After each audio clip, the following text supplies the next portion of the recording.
आपण पाहत आहात प्रेस मीडिया न्यूज. नांदेडमध्ये महिला नायब तहसीलदार लाच प्रकरणात अटकेत. अवघ्या 5,700 रुपयांचा लाचेचा सापळा. लाचलुचपत विभागाची कारवाई. महसूल विभागात खळबळ. लाखो रुपयांचा पगार असतानाही काही अधिकाऱ्यांना लाचेचा मोह सुटत नसल्याचे पुन्हा एकदा समोर आले आहे. नांदेड जिल्ह्यातील हदगाव येथे महिला नायब तहसीलदार सुमन कहराळे यांना लाच स्वीकारताना रंगेहात पकडण्यात आले आहे. मिळालेल्या माहितीनुसार हदगावमधील एका रेशन दुकानदाराकडून रेशन पुरवठा योजनेवरील कमिशन म्हणून 5,700 रुपयांची लाच मागण्यात आली होती. ही रक्कम डेटा एंट्री ऑपरेटरच्या माध्यमातून मागवण्यात आल्याची तक्रार लाचलुचपत प्रतिबंधक विभागाकडे करण्यात आली होती.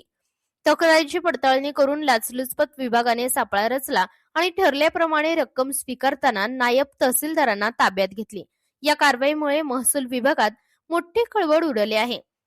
दरम्यान नांदेड जिल्ह्यातील दुसऱ्या एका विभागीय अधिकाऱ्याविरोधातही लाच मागितल्याची प्राथमिक माहिती समोर येत आहे. संबंधित अधिकाऱ्याने शासकीय कामकाजासाठी फाईल पुढे सरकवण्याच्या मोबदल्यात अतिरिक्त रकमेची मागणी केल्याची चर्चा आहे. या संदर्भात तक्रार दाखल झाल्याची माहिती सूत्रांकडून मिळत आहे. लाचलुचपत विभाग या प्रकरणाचीही चौकशी करत असून लवकरच अधिकृत माहिती समोर येण्याची शक्यता आहे. कोणत्याही शासकीय कामासाठी लाच मागितल्यास नागरिकांनी त्वरित लाचलुचपत विभागाशी संपर्क साधावा असे आवाहन संबंधित अधिकाऱ्यांनी केले आहे. प्रतिनिधी सूरज पारवे, प्रेस मीडिया न्यूज, नांदेड.